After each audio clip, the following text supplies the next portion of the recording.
L'histoire du Club Med, c'est un peu l'histoire de la mondialisation. À l'époque, personne ne proposait ce type de vacances. Que de chemins parcourus entre les premiers campings et les palaces installés tout près d'un golfe dessiné par Trent Jones. Parce que le vrai danger dans le tourisme, c'est qu'on a presque tout vu avant. Ce qu'il fallait, c'était réinventer. Fini le low cost, place au luxe. Avec le conseil d'administration, nous nous sommes dit, est-ce qu'on peut rester seul?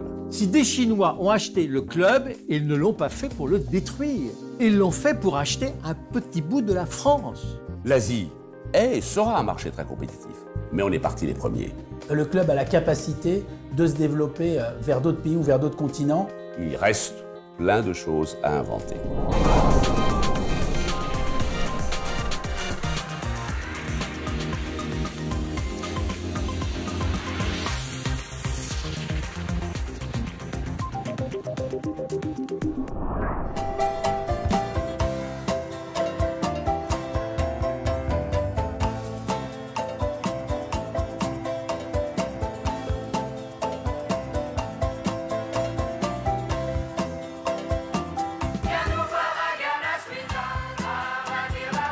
Il y a du soleil et des nanas, darla dirla dada, il y a du soleil et des nanas, oui.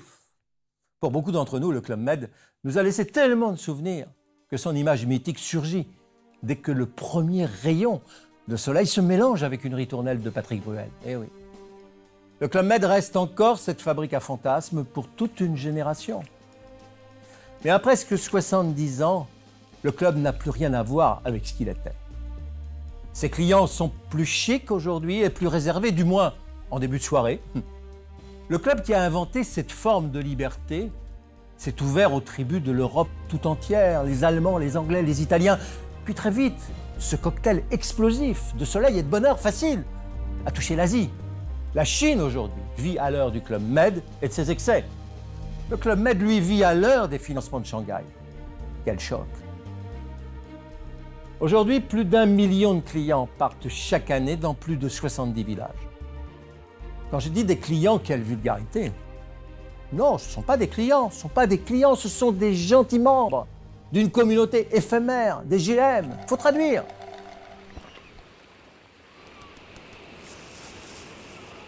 Alors? T'as vu ce qu'a fait papa? C'est pas mal, hein? Regarde ça! Ah! J'ai oublié l'imprimante. Viens faire l'imprimante. L'histoire du Club Med, c'est un peu l'histoire de la mondialisation. Au tout début, le Club Méditerranée offre des lieux magiques pas très éloignés de l'Hexagone. L'avion, c'est cher, faut pas exagérer. Mais très vite, les villages du club, ces nouvelles formes de vie, de liberté, abordent des rivages plus lointains que de chemins parcourus entre les premiers campings discrètement ouverts du côté de l'île Rousse et les palaces installés tout près d'un golfe dessiné par Trent Jones. Mais que de crises, que de psychodrames financiers. Parce qu'en 70 ans, le modèle s'est évidemment essoufflé, au point souvent de menacer l'entreprise. Et je crois que dans la responsabilité du chef d'entreprise, comme du dirigeant de manière générale, le plus important, c'est d'avoir le bon diagnostic. C'est la même chose pour un docteur. Ce qu'il fallait, c'était réinventer. C'était se retourner vers l'avenir. Et pour nous, c'était de redevenir unique. Dans un projet d'entreprise, et on y reviendra tout à l'heure, en particulier dans le monde digital, ce qui compte, c'est la différence. Au début des années 2000, Henri Giscard d'Estaing, qui vient tout juste d'être nommé PDG, promet aux actionnaires un nouveau modèle de vacances. Le bonheur, oui, mais avec une touche de luxe. Parce que le client a aussi le droit au luxe.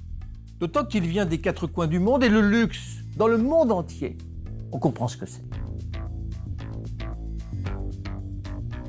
Tout a commencé il y a très longtemps, au lendemain de la guerre. Alors pour beaucoup, c'est le Moyen-Âge. Le Club Med va naître dans la tête d'un jeune homme. Gérard Blitz ne tient pas en place. Ce petit juif, fils de diamantaire, gagne sa vie en jouant au water-polo. En maillot de bain, il plaît aux femmes. Il le sait, il en profite. Mais la guerre va terrasser sa famille et sa vie d'ado.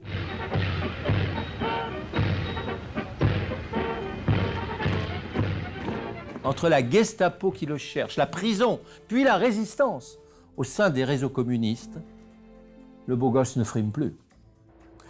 À la Libération, il croise un rabbin qui lui propose de s'occuper des Juifs rescapés des camps de la mort. Dans un hôtel de Chamonix, il va leur apprendre à vivre, ou plutôt à revivre. On sortait d'une épreuve carabinée de privation et de souffrance et de malheur, et que nous avions tous envie de nous sortir de là, et nous avions envie de vivre. Quelques années plus tard, il va mieux.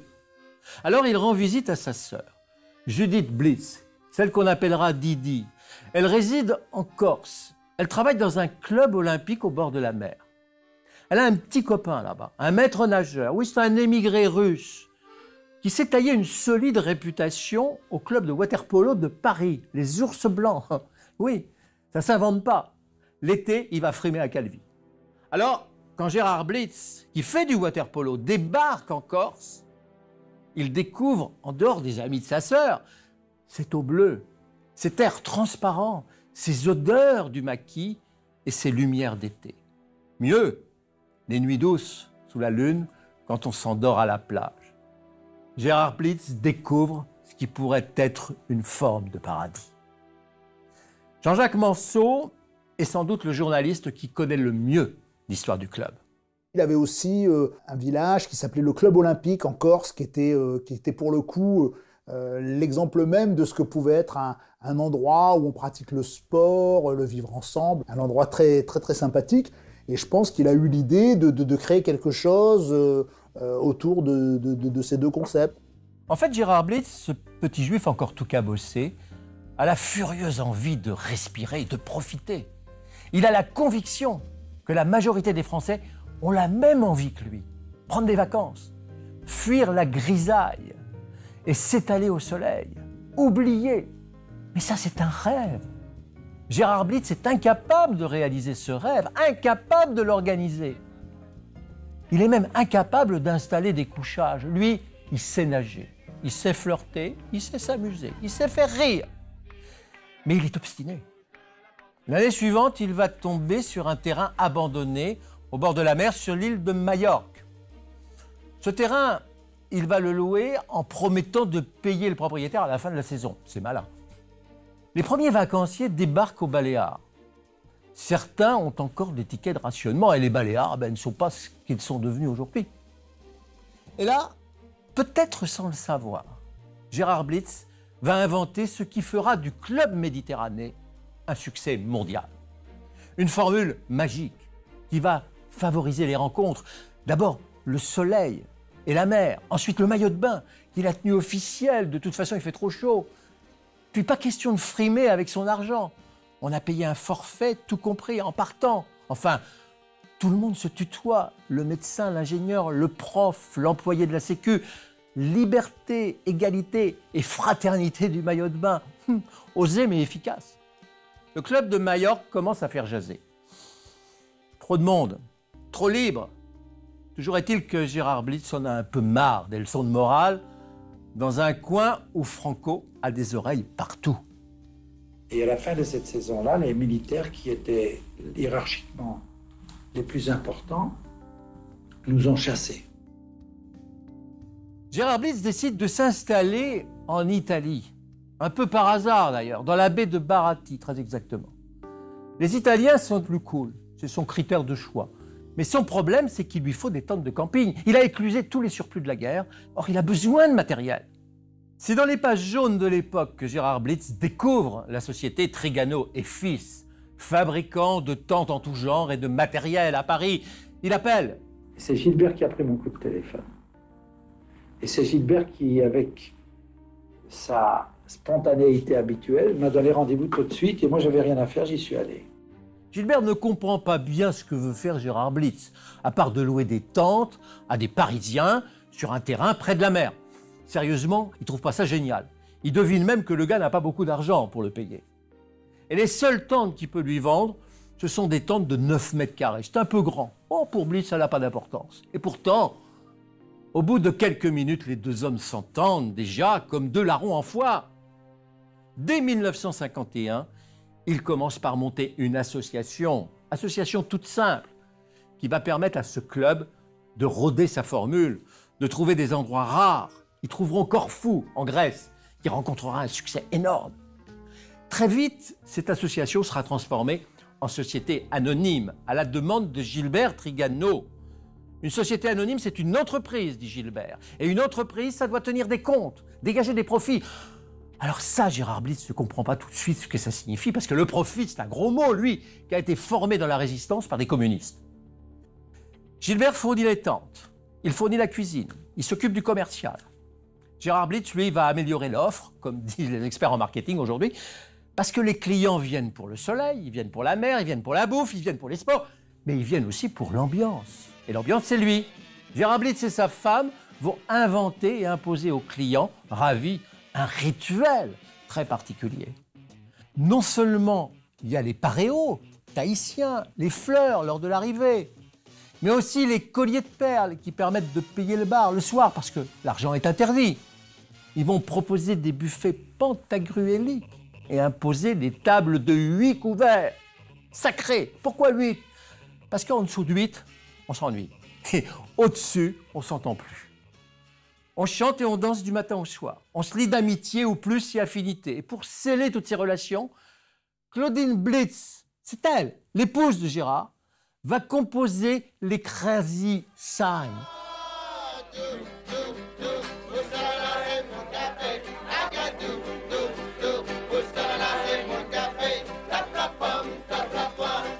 Ce sont des danses qui prouvent l'appartenance à cette communauté qui a parfois la couleur d'une secte, mais qui n'est pas une secte, qui a parfois l'odeur de Woodstock, mais ça n'est pas Woodstock, non, c'est autre chose, c'est complètement nouveau. L'aspect viral, comme on dirait aujourd'hui, marche tout de suite, c'est-à-dire que les gens sont assez fans de ce type de concept, de ce type de vacances, et donc ça se développe, et ils commencent à créer des villages vacances. Et chaque année, quand il ouvre l'inscription à ces villages vacances, il y a une queue, alors c'était à l'époque, tout début, place de la Bourse, et pendant des années, les gens faisaient la queue pour l'ouverture de la vente de la saison. Gérard Blitz et Gilbert Trigano co-gèrent le club. C'est pas facile tous les jours, hein. En vrai, Gérard Blitz anime et dépense, Gilbert Trigano, lui, essaie de gagner des clients et faire des comptes. Mais c'est pas facile de faire les comptes. D'abord, l'argent au club, on en parle le moins possible. On a découvert des choses énormes. Les gens venaient au club, payaient la compte de 50 francs et ne payaient pas le solde et revenaient avec leur famille au club d'une année sur l'autre parce qu'on les oubliait. Le Club Med, au départ, c'est pas une entreprise, on est plutôt sur un modèle associatif d'ailleurs. À l'époque, personne ne proposait ce type de vacances. Il n'y a pas de modèle économique au début. Il y a juste des gens qui viennent en vacances, toutes les recettes des inscriptions sont réinvesties d'une année sur l'autre. Enfin, il n'y a pas de modèle économique. Dans les années 1960, le succès du club est considérable, mais son équilibre financier est catastrophique. Gérard Blitz le sait, mais ça ne le stresse pas. Pour Gilbert Trigano, tout ça peut très mal finir. Il faut urgemment trouver une solution. La solution viendra d'Edmond Rothschild. Ce jeune héritier se prend d'amitié pour les deux personnages qui le font rire et qui l'épatent par leur audace et leur énergie, leur folie, quoi. Merci Gilbert. Merci de ces moments fabuleux. Mais Edmond Rothschild est un financier comme les autres, pire que les autres peut-être. Il a des comptes à rendre à sa famille notamment. Il veut donc de la rentabilité. Et au Club Med, à cette époque, la rentabilité, on connaît guère, hein, c'est vulgaire, c'est insupportable. Alors, il va prendre Gilbert Trigano par le bras et ils vont aller voir les Agnelli, cette famille italienne propriétaire d'un empire gigantesque. Le groupe Fiat connaît bien le club. Ils décident d'entrer au capital en faisant sérieusement le pari que ça peut marcher et qu'en plus, en prime, ils ne vont pas s'ennuyer. Hey, nous allons danser le petit marocain. Dans ces années 60, les Français veulent consommer, ils veulent acheter des maisons, des voitures, des voyages. En 1965, les Français prennent déjà 4 semaines de congés payés. Alors les vacances à la mer l'été sont passées dans les mœurs et les stations de sport d'hiver se développent aussi les unes après les autres. C'est l'époque où Jean-Claude Killy et Ali Famos vont rafler les médailles et faire briller le ski français. Le club est déjà installé à Lézin en Suisse, mais Gilbert, voilà, un formidable moyen de se développer encore et toujours. La neige, c'est l'or blanc. Demain matin, commencera votre véritable semaine d'activité au village du club. Vous êtes au soleil, vous êtes sur les pistes, vous respirez le bon oxygène suisse. Après tout, c'est pour ça que vous êtes venu. Regardez ce qu'il faut faire, c'est pas dur. Alors les Français veulent tellement consommer que parfois ça va craquer.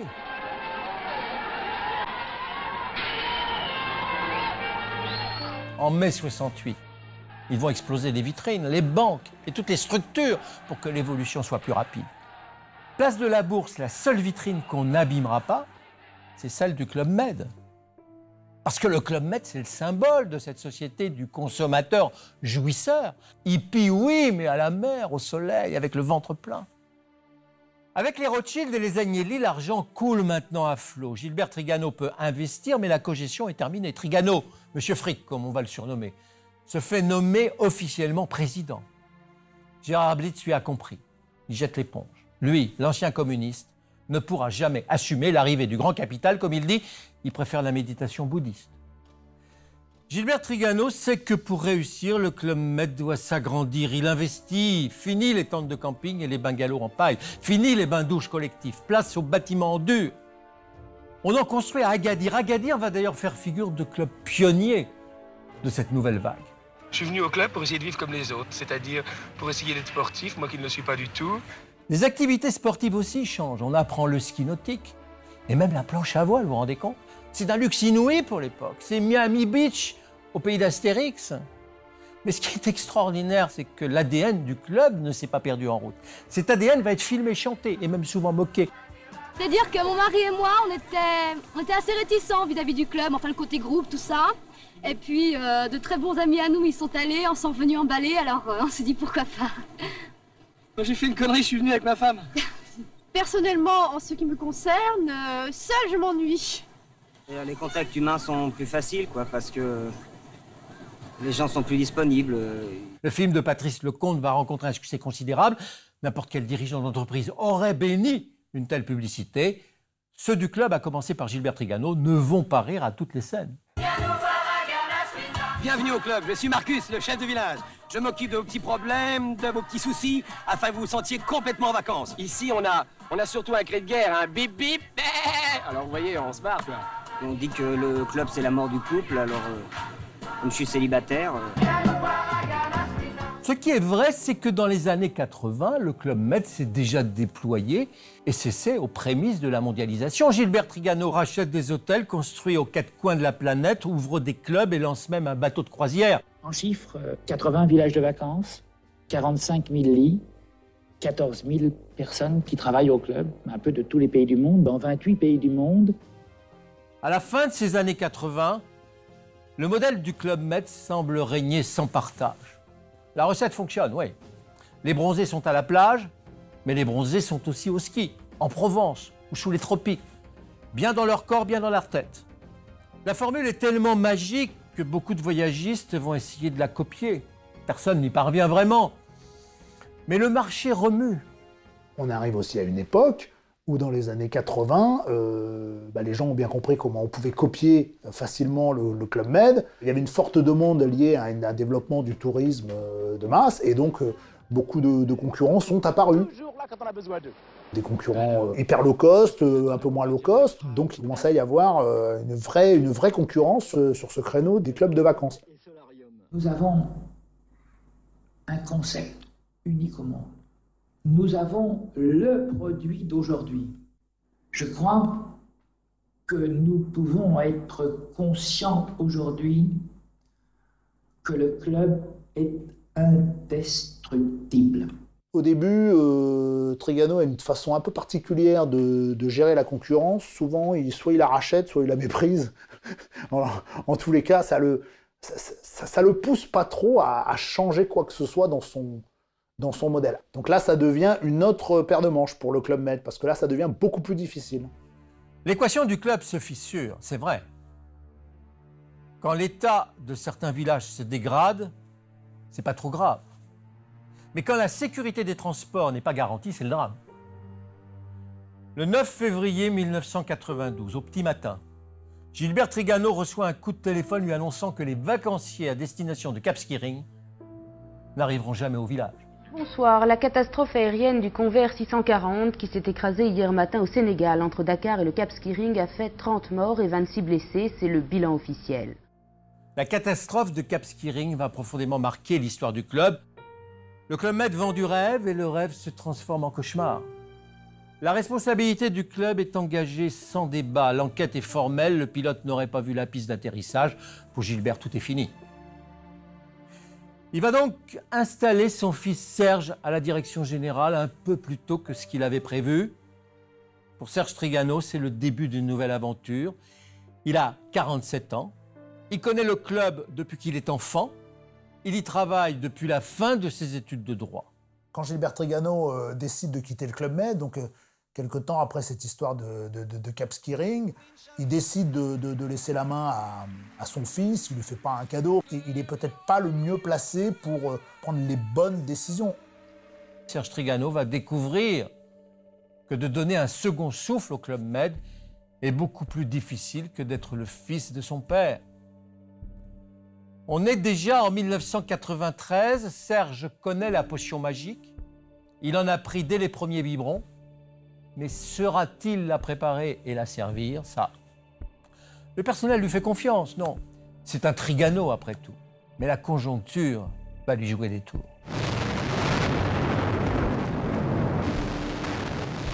La guerre du Golfe, dans une région hyper fréquentée, et la reprise des essais nucléaires en Polynésie, qui est la perle du Pacifique, vont paralyser la clientèle touristique. Le Club Med encaisse mal les coups. Serge Trigano ne les a pas vus venir, évidemment. Les aurait-il vus que le club n'avait pas l'argent pour les amortir? Le conseil d'administration va alors très vite lui demander des comptes. C'est assez violent. Gianni Agnelli aurait voulu une réaction. Ce playboy adorait l'ambiance, disons, légère du club, mais il savait compter aussi. Alors trop, c'est trop. Tout le clan Trigano, Serge en tête, ses sœurs, ses fils, est obligé de quitter le navire en 1997. Son règne n'aura duré que 5 ans. Gilbert, premier des géos du club, avait cru fonder une dynastie. Il doute désormais d'avoir inventé une forme de vacances capable de lui survivre. Alors il se trompe, parce que la marque et la formule lui ont survécu. Mais au prix de quel bouleversement! Avec un chasseur de tête, les actionnaires assez désemparés iront chercher Philippe Bourguignon. C'est lui qui a dirigé, qui a fait décoller Euro Disney à Marne-la-Vallée. Marne-la-Vallée, c'est le plus important investissement touristique en France depuis un demi-siècle. Il a bien réussi à dompter Mickey, Donald, Blanche-Neige et les 7 nains, vous vous rendez compte? Alors on se dit qu'il réussira bien à mettre au pas cette bande de bronzés agités quand même, non? Sans doute, sauf que le club est aux antipodes de l'empire Disney. Avec les Trigano, il y avait assez peu de process, assez peu d'audits internes ou de management. On comptait encore sur l'intuition des uns et le talent des autres. Quand Philippe Bourguignon découvre qu'il y a encore au Club Med des milliers de géos qui travaillent au noir, sans contrat, ni assurance, il se dit que du côté de la bourse, on ne va pas beaucoup aimer. Le talent et l'intuition, oui, mais un peu de rigueur et de contrôle de gestion ne ferait pas de mal. C'est à ce moment-là que Henri Giscard d'Estaing entre dans le jeu comme directeur financier. On ne sait rien ou presque de lui, sauf bien sûr qu'il est le fils de l'ancien président. Il reconnaît qu'à l'époque, la situation du club lui était apparue, disons, abracadabrantesque. Quand je suis arrivé ici, dans ma fonction de départ, qui était une fonction financière ou de gestion, les comptes étaient faits sur une machine à calculer et j'ai vu le premier résultat d'exploitation du Club Med sur un rouleau qui était déchiré devant moi par la contrôleuse générale de gestion. Évidemment, quand on est mondial, quand on est coté à la bourse... Quand on est dans les années 2000. Et quand on est dans les années 2000, ça ne peut pas continuer comme cela. Socialement, le club avait été bâti sur un modèle que l'évolution des lois sociales et de l'environnement ne permettait pas de maintenir. C'était un modèle dans lequel il y avait des pratiques qui étaient intelligentes, comme par exemple le fait de donner l'opportunité à certains de travailler au pair, comme l'on dit, mais qui effectivement ne correspondaient plus à l'évolution des lois sociales. Il fallait donc ajuster le modèle. C'était une épreuve et un coût complémentaire. Quand il fait l'état des lieux, Philippe Bourguignon n'en revient pas. Il prévient les actionnaires et il assume. Opération Karcher. Il nettoie, il vide les placards, il régularise la situation fiscale, il paie les arriérés à l'URSSAF. Dans la foulée, il réorganise le management de l'entreprise. Pour la majorité des personnels, la mutation va être douloureuse. Les chefs de village, qui étaient avant tout des animateurs, doivent devenir des chefs d'entreprise ou ils vont partir. Et les Mickey Géo vont devoir ranger leur chambre. Leur mission n'est plus de mesurer la libido des jeunes clientes, non, mais de respecter les objectifs de rentabilité. Ça n'est pas forcément le même métier. Dans un deuxième temps, Philippe Bourguignon va faire ce qu'il sait faire, du marketing. Le Club Med, c'est la plus belle marque du monde, donc il faut l'exploiter au maximum. On va utiliser la marque, la déployer. Ils avaient racheté les clubs Aquarius qui sont passés sous l'appellation Club Med, ce qui fait qu'en fait le Club Med s'est retrouvé avec des clubs un petit peu bas de gamme, mais qui se sont appelés Club Med parce que Philippe Bourguignon avait décidé qu'il fallait qu'une seule marque pour tous les villages. Il a cardinisé le Club Med, c'est-à-dire qu'il en a fait une marque qu'on peut déployer sur des cendriers, sur des cotons-tiges, déployer la marque sur tout. C'est ce qu'a fait Pierre Carmin. C'est ce qu'il a voulu faire avec le Club Med. Pour lui, il fallait vraiment que la marque crache. Donc il y a eu cette stratégie. Gel douche Club Med. Votre corps a besoin de vacances. Philippe Bourguignon va segmenter ses clients et du coup va vendre à chaque segment l'idée qu'ils se font du club au prix où ils peuvent l'acheter. Il n'y a jamais eu autant de villages qu'à son époque. Il a fait une massification de la clientèle, c'est-à-dire qu'il a créé des villages ultra low cost, où on mettait le maximum de monde, notamment pour les jeunes, en créant ce qu'ils ont appelé à l'époque Oyo, en Tunisie. La promesse marketing, c'était de la techno toute la nuit, si tu dors, t'es mort. C'était le slogan d'Oyo, si tu dors, t'es mort. Du marketing pur. Mais sur le terrain, ça s'avère assez compliqué à gérer tout ça. Personne ne connaît le bilan de l'opération Bourguignon. Et pour cause. Le 11 septembre va balayer toutes les certitudes et toutes les promesses.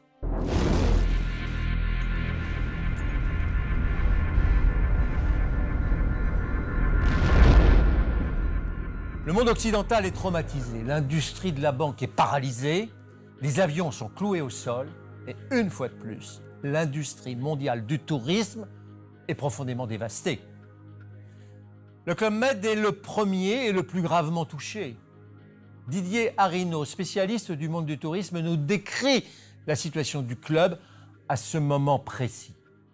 À ce moment-là, on aurait pu dire le club risque de disparaître. C'était d'ailleurs pas une hypothèse absurde, on n'en était pas loin. Le club a perdu de son pouvoir de différenciation, toujours trop cher pour une clientèle qui n'avait pas les moyens de monter en gamme avec le club et pas assez qualitatif pour notre clientèle. La machine à vendre du rêve est cassée. Les dirigeants n'ont plus de projet, leur modèle ne fonctionne plus. La magie Mickey n'opère pas. Dans les bureaux de la direction, l'un des dirigeants, le petit génie des montages financiers comme on l'appelle, a gagné la confiance des actionnaires. Jusqu'alors, il ne faisait pas trop de bruit. Ce dirigeant, c'est Henri Giscard d'Estaing. Il a beaucoup appris. Il a des idées. Il a un projet surtout. Quand on a du succès, on a tendance à s'endormir sur ses lauriers. Et le club, en 2002, ce n'est déjà plus une belle endormie, mais c'est une entreprise qui se trouve en décalage par rapport à l'évolution du marché. Comment peut-on faire mieux? Alors, si on est en Amérique, puisque nous sommes présents depuis plus de 30 ans, près de 40 ans sur le marché américain, on fait mieux en offrant le bar gratuit. Ça peut paraître bizarre, mais pour les Américains, c'est les happy hours. Les actionnaires sont assez séduits par ce grand jeune homme au pédigré qui en impose. Henri Giscard d'Estaing prend la place du chef. En 2002, coup d'État? Oui, sans doute. Philippe Bourguignon est débarqué. Mais lui-même ne se faisait pas d'illusions. Il connaît le monde des affaires. Sa stratégie ne pouvait pas marcher. Un développement fondé sur le low cost pour un produit aussi particulier, c'était perdu d'avance.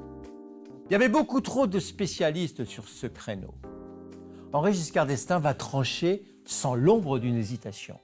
Commercialement, le club est pris dans une première évolution qui est ce que nous avons appelé, qui est devenu un terme un peu générique après, la bipolarisation du marché. C'est-à-dire le fait que, dès lors qu'un marché ne croît plus, ce qui progresse, c'est soit le meilleur, qu'on appelle en général le haut de gamme, soit le moins cher, qu'on appelle maintenant le low cost. Et le club, en 2002, est le plus cher du moyenne gamme. C'est-à-dire une situation extrêmement vulnérable. Puisque dans ces cas-là, les gens se disent, si je veux mieux parce que je veux des très très bonnes vacances, ils vont plus haut, dans le haut de gamme.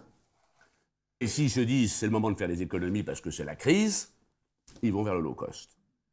Donc le Club Med se trouve face à une situation où son positionnement ne lui permet plus de croître. Dès 2004, le club tourne le dos au tourisme de masse, au tourisme bon marché, fini le low cost, place au luxe. Henri Giscard d'Estaing met le cap sur l'incomparable. Incomparable, c'est d'ailleurs le nom de code donné à ce chantier de rénovation. Henri demande 4 ans pour passer d'une stratégie de volume à une stratégie de valeur. 4 ans, 4 ans. C'est la promesse qu'il fait aux actionnaires. Concrètement, il va fermer ce qui ne marche pas, moderniser le reste, rationaliser les effectifs, comme disent les DRH, pour introduire un peu de professionnalisme dans ce qui n'était encore que des joyeuses colonies de vacances. Alors ça crie un peu, ça crie beaucoup, mais ça passe. Ça passe, il faut bien, sinon ça casse. Donc le premier stade, courant des années 2000 jusqu'en 2010, ça a été à l'évidence de faire en sorte de diminuer les structures de coûts, d'essayer de commencer à rénover un certain nombre de villages pour accéder à une clientèle qui dépensera plus. En tout cas, ce que l'on peut dire, c'est qu'alors qu'il y a eu un doublement de la fréquentation touristique durant ces années, le Club Med a diminué quasiment de moitié son nombre de villages et a perdu une partie de sa clientèle avant de repasser en phase de conquête. En théorie, le plan de redressement tient la route, sauf que les investissements sont mirobolants. Et détail important, Henri Giscard d'Estaing n'a pas d'argent. Les actionnaires, eux, n'ont rien dit. Ils ont écouté, mais ils ont discrètement préparé leur sortie. Le père Agnelli, l'advocato, celui qui croyait au modèle du club, est parti. Les descendants ne sont pas très attachés au club, alors ils vendent. Accor, leader mondial de l'hôtellerie et même Air France, vont entrer au capital. Comme au poker, ils payent pour voir. Et très vite, ils se rendent compte que le Club Med n'est pas armé pour se plier aux process qui font le succès de l'hôtellerie de luxe. Le mariage avec Accor est célébré en 2004, le divorce sera prononcé 2 ans plus tard. Henri Giscard d'Estaing se retrouve seul, mal. Pourtant, il a appris une chose, rien ne sert d'être propriétaire de ses murs. Ça alourdit le capital. Alors pourquoi ne pas simplement louer tous les emplacements ? Donc l'idée, c'était de vendre l'immobilier, de se consacrer à la gestion. Et aujourd'hui, il n'y a aucun problème pour trouver des investisseurs dans l'immobilier touristique et de garder les ressources pour le développement de nouveaux villages. Ça donne aussi de la souplesse car à l'issue du bail, vous avez tout à fait la possibilité, si le propriétaire ne veut pas réinvestir, de pouvoir changer de destination. Les murs, les terrains, les villas sont donc cédés à des foncières, sociétés spécialisées dans la gestion immobilière, et l'argent dégagé va permettre de réinjecter du cash dans le jukebox et surtout de désendetter le club. Henri Giscard d'Estaing s'est peut-être allégé du risque financier, mais il doit maintenant lancer sa stratégie commerciale de haut de gamme et ça n'est pas gagné d'avance. Sans le savoir, il va déclencher une sorte de bataille d'Hernani. La mutation qu'il propose est littéralement considérée par les plus anciens des clients comme une trahison. C'est un schisme quasi religieux. En pariant sur le confort, le club renonce à son équation de départ. Un camping amélioré pour des bobos en liberté. Alors oui, Et ce que propose Henri Giscard d'Estaing est bien différent. Il pense que sa clientèle a un peu vieilli, il a raison. Cette clientèle a pris l'habitude de voyager dans le confort, il a encore raison. Elle a un peu plus d'argent que les premières fois où elle était allée au club, il a toujours raison. C'était extrêmement difficile de vendre ce concept avec le haut de gamme et la convivialité quand vous aviez des équipements qui n'étaient pas adaptés, avec des chambres beaucoup trop petites, avec un niveau de confort et de fluidité du client insuffisant. Donc quand on est dans le haut de gamme, le luxe c'est l'espace, le luxe c'est aussi la fluidité du parcours client, l'expérience client, et ça passe par une multitude de choses. Au-delà des services habituels, ça passe par une qualité des matériaux, des emplacements, bien sûr, ils l'ont toujours eu, mais aussi des infrastructures. Ce qui est drôle, c'est que quand ils l'ont refait une nouvelle version des Bronzés, ils l'ont faite dans un hôtel haut de gamme, suivant l'évolution à la fois du Club Med et de l'attente probablement des clients et des spectateurs. Bonjour, bienvenue au Club Med Grand Massif. Voilà, votre bracelet, chambre est prête. Le côté club de vacances pour jeunes désargentés qui ne veulent pas vieillir, c'est quand même fini tout ça. Du coup, tout doit changer. L'espace, l'accueil, la taille des chambres, l'équipement, le service, la restauration, mais aussi l'animation offerte. L'accent est mis sur le personnel, car le Club Med, c'est aussi des milliers de jeunes qui viennent travailler pendant leurs vacances et qui viennent rigoler aussi. Sauf que dans le haut de gamme, séduire, rire et faire rire, ça ne suffit pas. Nicolas Gala a été un des acteurs du changement sur le terrain. Il est chef de village aujourd'hui dans le nouveau club de Samoins-Morillon. Il y a des formations qui permettent aux nouveaux géos, aux GE de se mettre à bord et apprendre les outils pour délivrer la prestation. On a travaillé sur le côté également posture, présence, sur le grooming des équipes, pour également les faire monter en gamme, faire en sorte que le haut de gamme ne soit pas seulement des mots, soit également visible pour les clients, dans les gestes, dans notre façon de s'habiller, dans notre façon de nous exprimer également. Dans les équipes géo, dans les villages, il y a au minimum 12 nationalités et ça peut aller jusqu'à 25. Des garçons et des filles qui travaillent ensemble, qui vivent ensemble au service de leurs clients. See you soon in Kabira. Au revoir. Ciao, ciao. Je peux dire que l'expérience qui m'a le plus marqué, c'est peut-être travailler au Japon, où ça m'a fait un vrai choc culturel, qui m'a demandé 3 mois de temps pour comprendre et pouvoir m'adapter et adapter mon management à mes employés et m'adapter également en termes de relations publiques avec les clients. Moi, je suis italien du Sud, donc très latin, très, on va dire à l'italienne, un câlin aussi. On est très expressif. Au Japon, ils sont un peu plus réservés, on va dire. Donc, le fait de serrer la main, ça n'existe pas. Et si je me levais? Et si je me recouchais? Et si je prenais des cours de tennis, de wakeboard, de yoga? Oh non, des cours de rien. Si j'étais égoïste, mais qu'on l'était ensemble? Et si on devenait artiste, qu'on oubliait d'être sérieux et qu'on se mettait à rire sans jamais s'arrêter? Si on rencontrait des gens, des cultures, le monde? Et si on se redécouvrait? Et si je me redécouvrais? Avec un tel projet, la conquête internationale allait de soi. Elle s'imposait même. Si le club vend du rêve, il faut que le rêve soit luxueux. Et si ça marche en Europe, ça doit pouvoir marcher ailleurs. La mondialisation, le digital, ont ouvert les portes et les fenêtres de la Chine. Parce que la croissance est désormais là-bas. Je me suis dit, dès lors que la Chine s'ouvrira, et notamment dès lors qu'elle permettra à ses habitants de voyager individuellement, puisque jusqu'en 2003, ils devaient voyager collectivement. On les voyait partout avec des petits drapeaux et des groupes. En 2003, ils voyagent individuellement. Je me suis dit, à ce moment-là, le club doit être présent sur le marché chinois. Mais les opérateurs de vacances se disaient, mais les Chinois ne prennent pas de vacances. Ils travaillent tout le temps. Ce qui est faux. Il y a près de 3 semaines de vacances en Chine, de vacances légales, comme nous en avons, nous, 5 en France. Mais c'est plus qu'aux États-Unis. Pour éviter les faux pas, le club part affronter la muraille de Chine avec une directrice générale chinoise. Maggie Cao a fait ses études à Paris, elle a fait HEC. Ça doit lui servir pour vendre le Club Med comme une marque de luxe.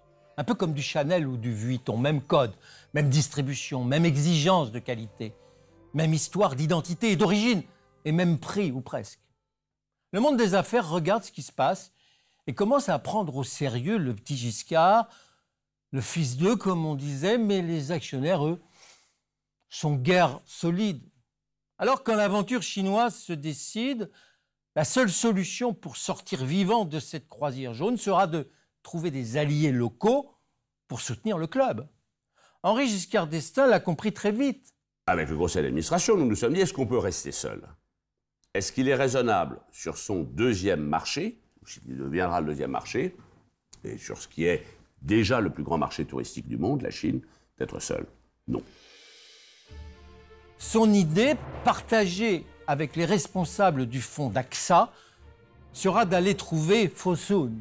Fosun, c'est le plus gros conglomérat privé chinois. Il appartient à son fondateur, Gao Guangchang, 17e fortune mondiale. Quand on sait que plus de 100 millions de Chinois accèdent chaque année à un niveau de consommation occidentale, Fosun a compris que le Club Med pouvait être une mine d'or. Ça bouge en bourse. Le capital du Club Med en 2010 n'est pas encore stabilisé. Ça bouge tellement que les deux actionnaires, Fosun le chinois et Ardian, l'ex-fonds AXA, se décident à lancer une OPA pour s'assurer une majorité au capital et qui sait contrôler complètement l'entreprise, de façon à être tranquille, quoi. Intégral Bourse.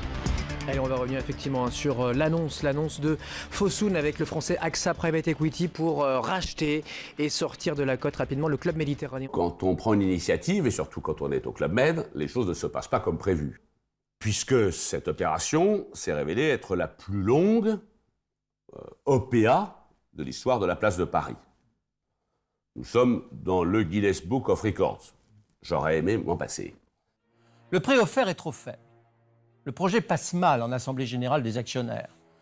Les analystes découvrent par la même occasion que le club, cette belle endormie, vaut peut-être plus cher que le prix auquel il accepte de se donner. À des Chinois en plus. C'est tout juste si certains ne viennent pas expliquer que le club appartient au patrimoine national, un peu comme la Tour Eiffel ou le musée du Louvre.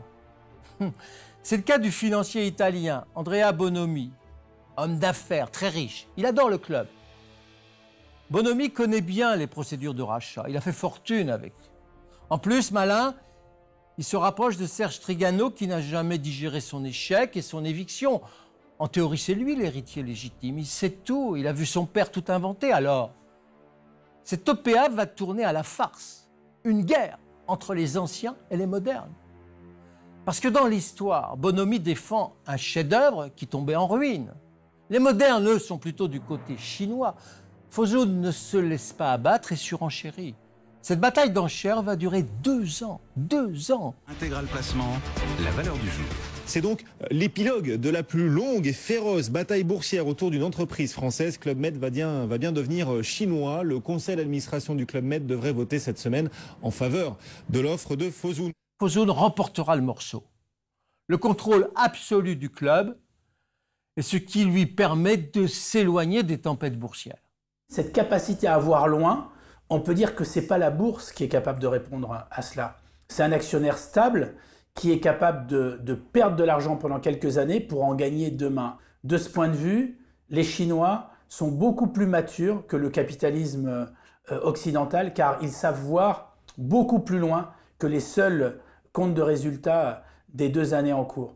Henri Giscard d'Estaing a sauvé son projet, il a sauvé son job. Maintenant, il fallait que les Chinois adoptent le club comme ils ont adopté Vuitton. Et ça n'a pas toujours été facile. En Asie comme ailleurs, le diable est dans les détails, par exemple. La direction du marketing avait oublié qu'en Chine, l'enfant est roi. Eh bien, pour une famille chinoise, emmener son enfant au club, dans un tel espace de liberté, pouvait se révéler quand même très stressant. La difficulté que nous avions eue au début, c'était que, comme l'enfant est tellement important, la famille ne voulait pas le laisser, ne voulait pas le confier à nos géos. Et donc, lorsque nous avons ouvert le premier mini-club pour les familles chinoises en Asie, il n'y allait pas. Et puis, assez vite, 2-3 ans après, ils ont commencé à mettre l'enfant au mini-club. Mais, il restait devant le mini-club toute la journée pour surveiller, vérifier qu'il ne se passait rien ou que l'enfant était heureux. Maintenant, ils sont au bord de la piscine, ils jouent au golf, au tennis et ils s'amusent. Ça a changé et ça change si vite. Et pourtant, Henri Giscard d'Estaing a pensé à tout, y compris à faire chanter Patrick Bruel en chinois.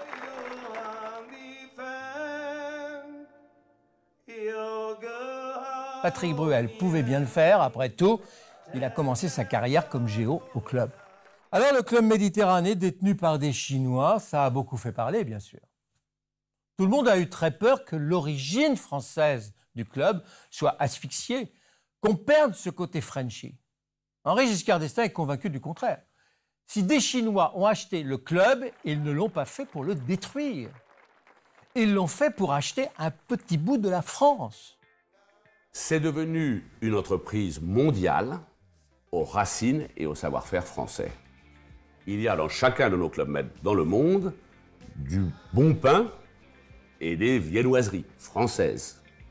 Et si vous allez au Brésil comme en Chine ou en Indonésie, vous trouverez un merveilleux pain français.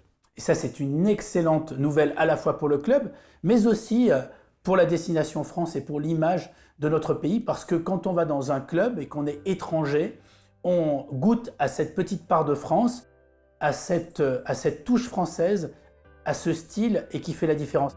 L'identité n'a pas changé, elle est toujours bien française. Les Chinois ne changeront pas ce qui fait le cœur de la pépite, parce que pour eux, c'est cette pépite qu'ils ont achetée. Pas question d'abandonner en route ce qui l'a fait briller.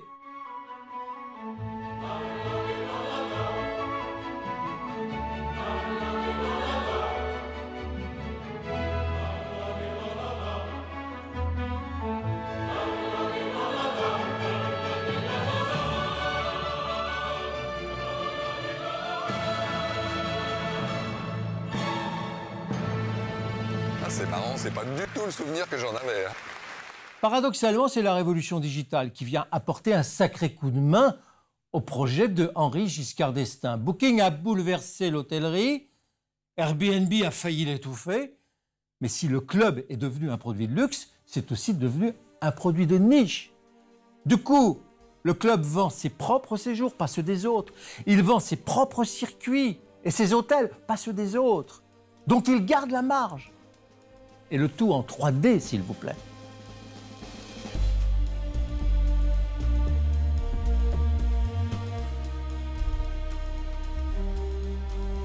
Nous avons, et nous sommes, je crois, pionniers dans ce domaine, développé la réalité virtuelle. Quand on a quelque chose à montrer, il faut essayer de le montrer de manière encore plus amusante, encore plus magique.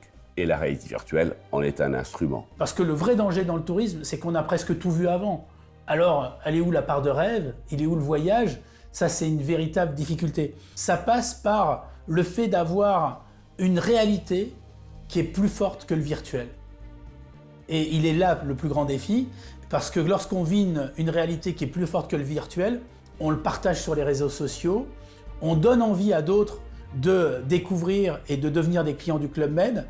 Et en la matière, on voit bien le lien qu'il y a entre le digital, les réseaux sociaux, la fidélisation et l'accompagnement de l'expérience client. Alors on peut certes imaginer que les concurrents viennent le taquiner sur un de ces terrains, mais ce qui est beaucoup plus difficile à imiter, c'est ce lien si particulier que le club construit avec son client. Le club ne vend ni juste une chambre d'hôtel ou un billet d'avion, pas même une destination. Le club, lui, vend une idée du bonheur partagé, de convivialité, comme disait Séguéla, pour la pub, une histoire écrite pour le client et dont il sera l'acteur. C'est cette capacité à séduire les familles et à avoir un produit unique de fidélisation des familles par la satisfaction des enfants. Le Club Med, de toutes les façons, devra continuer à conquérir la clientèle française parce que c'est certainement la clientèle qui est extrêmement exigeante pour le club parce qu'il y a un affect, un historique avec le club. Vous faites des choses en vacances que vous ne faites pas ailleurs. C'est pour cela qu'on a fait un accord avec le Cirque du Soleil et que maintenant, à la fois à Punta Cana et à Opio, en Provence, l'expérience probablement évoluera. L'attrait pour rencontrer les gens qui se trouvent autour du lieu où on passe ses vacances, éventuellement les aider même dans leur développement, pour donner du sens. Mais nous regardons et nous continuerons à regarder de nouvelles idées d'expérience. Hé, chérie, j'ai eu le rhinocéros. Chérie, j'ai eu le rhino. Mon mari. Chérie, regarde, j'ai eu le rhinocéros. Il est magnifique, non? Avec les voyages découvertes Club Med, parcourez le monde avec vos proches. Après les rhinos, les zèbres. Il reste plein de choses à inventer. Alors oui, on y vient moins pour draguer l'âme sœur comme autrefois que pour faire vivre sa tribu familiale. Et alors?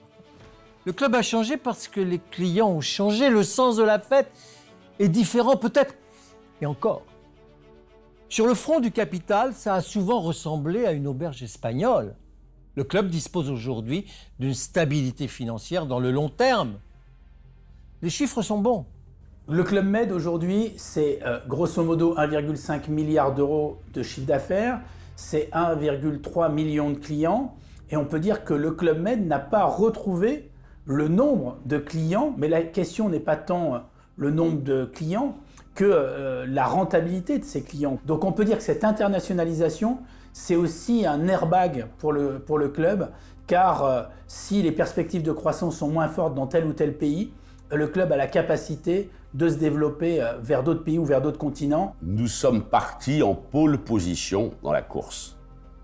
L'Asie est et sera un marché très compétitif, mais on est partis les premiers.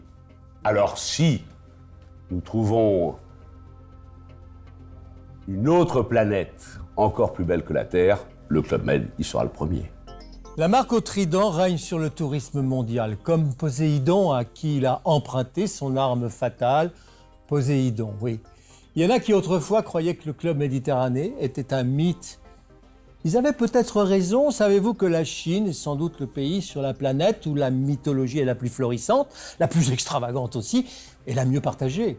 Alors avec un tel parrainage, le Club Med est peut-être devenu immortel, qui sait?